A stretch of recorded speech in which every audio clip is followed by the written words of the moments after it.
ပါရှင်လူစီပန်းချန်နေကြိုဆိုပါရယ်ကဲအခုလူစီပြချင်တာကတော့ဒီတစ်ခါဒီနေ့73ရက်နေ့9လပိုင်းမှာရောက်ရှိတဲ့ပန်းလေးတွေဖြစ်ပါတယ်ဒီဟာကလူစီတို့အားလုံးတည်တဲ့မိုးတူစာတစ်ခွမိုးတူစာတစ်ခွရတယ်လူစီပြတတ်မယ်နော်အယောင်ကတွေတွားလေ10ရောင်လောက်ထွက်တယ်နော်ဒီလားအခုလူစီတို့ဒီ ESCO မွေးဆိုပြီးမှပေါ်နေတဲ့ယူရီးယားမျိုးရဲ့မျိုးရင်းပေါ့နော်နောက်တစ်ခုကအခု ESCO မွေးတို့နောက်တစ်ခုကအခုနောက်ပိုင်းပေါ်နေတဲ့ chocolate ဘာလဲ chocolate ဘာဆိုတော့အဲ့ဒါတွေပေါ်နေရကွာယူရီးယားမျိုးထဲမှာလေဒီမိုးတူစာအပွင့်နဲ့အညိုရောင်တွေပေါ်တယ်နောက်ပြီးရဲ့ခါကျတော့အဝါရောင်တွေထွက်တယ်တော့လေနောက်တိတာဒီမိုးတူစာမှာလေအဝါရောင်ရှိတယ်အညိုရောင်ရှိတယ်နောက်တစ်ခုကကျတော့အနီရောင်ရှိတယ်လူစီဟိုအရင်အတုတ်တွေတုန်းကတော့မှလေအနီရောင်တွေပန်းရောင်တွေရောင်းနေလေအပွင့်ပါတွေလေအပွင့်ပါတွေရောင်းသေးတယ်အဲ့ဒါတွေလည်းဟိုပြီးကြမှာပါမိုးတူစာအယောင်မောင်းတော်တော်များများကိုထွက်တာဒီမှာဒါလည်းမိုးတူစာပဲသူက10ရောင်မကထွက်တယ်နောက်အစိမ်းရောင်လေးတွေလည်းရှိတယ်အညိုရောင်ရှိတယ်အဝါရောင်ရှိတယ်အဲမိုးတူစာအစုံရှိရကွာမိုးတူစာအပွင့်တော်တော်အယောင်ပေါ်တယ်အယောင်တော်တော်ပေါ်တာသူက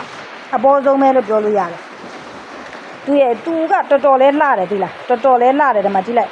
ဟိုမြင်လိုက်တာနဲ့ဒီပြောအကြာကြီးလဲခံတယ်သူ့ရဲ့ပွင့်ရလေအကြာကြီးလဲခံတယ်ကဲအဲမိုးတူစာတစ်ခွာပုံမှန်ဆိုလို့ရှိရင်လူကြီးတို့ကတပိတ်တာကို2000ခွဲရောင်းတာနော်တပိတ်တာကို2000ခွဲရောင်းတာဒါအမြင့်တွေလည်းညက်ပြီးသားနော်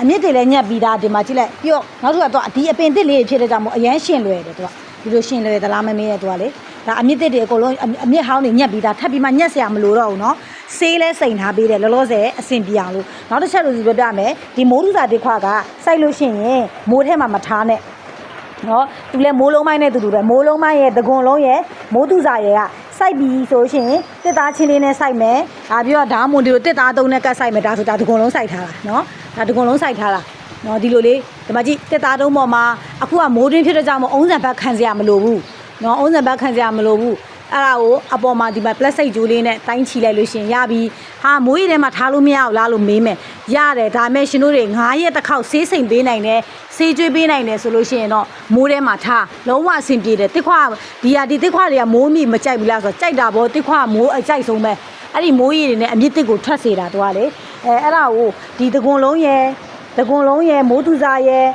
မိုးလုံးမိုင်းရဲ့ကိုဖြစ်နိုင်လို့ရှိရင်ဒီမဆိုင်နိုင်ဘူးဆိုလို့ရှိရင်ဆေးလေးဆဲရိုးရေလေးနဲ့ပဲဒီလိုမျိုးအမိုးအောက်မှာပေါ့ဒီလိုအမိုးအောက်မှာထားလိုက်နော်ဒီမှာအဲ့မှာအမိုးအောက်မှာထားတယ်လို့သူတို့ကဟိုဒီမှာရောင်းတဲ့ဟာတွေဆိုတော့လေနော်အဲ့လိုမျိုးလေးထားလိုက်စိုက်ပြီးလို့ရှိရင်သူကဟွာဖြစ်တယ်ရှင်လွယ်တယ်ဒီမှာကြည့်ဒီမှာမိုးလုံးမိုင်းစိုက်ထားတာတစ်သားချင်းနဲ့တစ်သားချင်းနဲ့မိုးလုံးမိုင်းစိုက်ထားတာပါဒါကနော်အဲ့လိုမျိုးလေးစိုက်ထားပြီးဒါဆိုရှင်မိုးရေနည်းနည်းတော့ပက်တယ်ပေါ့ဒါသူ့ရဲ့နည်းနည်းလေးဒါမိုးရေဓာတ်လေးလည်းရချင်လို့ဦးစရာအခါကျမိုးတဝက်အရိတ်တဝက်ထားထားမှဆေးမြင့်အမြဲတမ်းလောင်းပေးနေတာဒါကိုရှင်အောင်လို့ပေါ့ဒါရှင်အောင်ဒါဒီနှစ်စိုက်ထားတဲ့မိုးတူစာ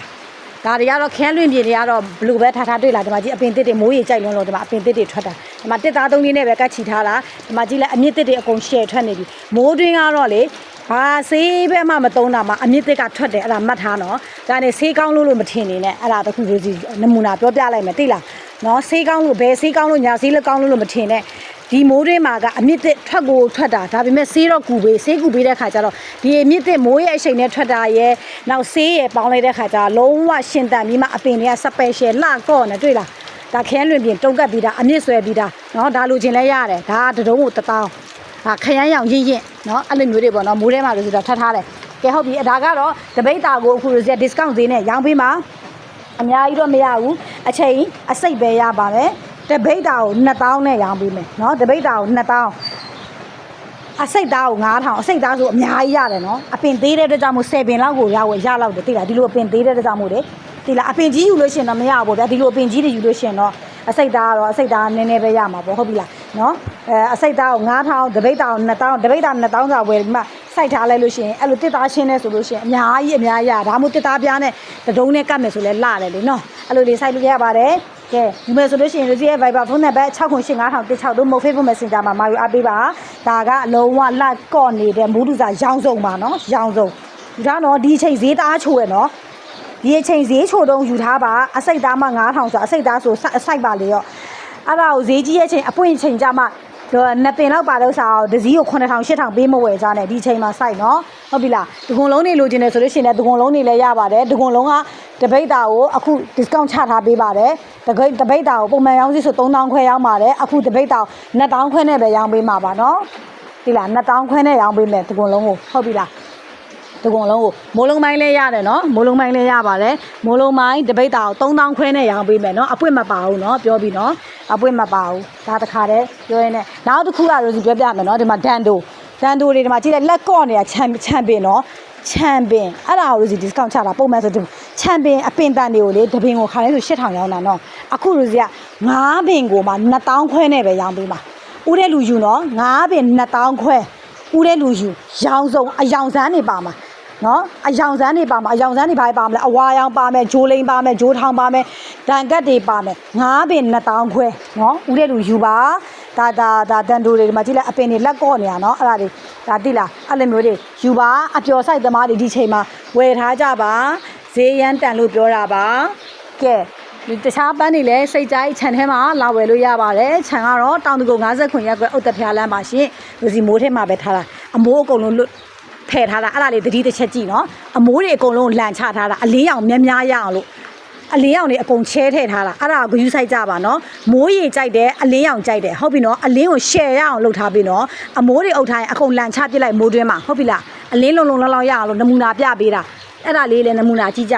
ဟုတ်ပြီနော်ကျေးဇူးတင်ပါတယ်ဘိုင်ဘာခုနဘက်6985163မို့ Facebook Messenger မှာယူအားပေးလို့ရပါတယ်တစ်ခွနဲ့ပတ်သက်တဲ့အကြောင်းတရားတွေသိချင်လို့ချင်းအကြောင်းအရာတွေသိချင်လို့ချင်း channel ကို live မှာလည်းလေ့လာလို့ရပါတယ်နော်စီးပွားဖြစ်ဆိုင်ချင်တဲ့လူတွေလည်းဗာဆိုင်ရမလဲမေးလို့ရပါတယ်နော်ကျေးဇူးတင်ပါတယ်ရှင့်ဗီဒီယိုဖိုင်လေးတွေလည်း sharing လေးလုပ်ပြီးကူညီပေးကြပါအောင်ရှင်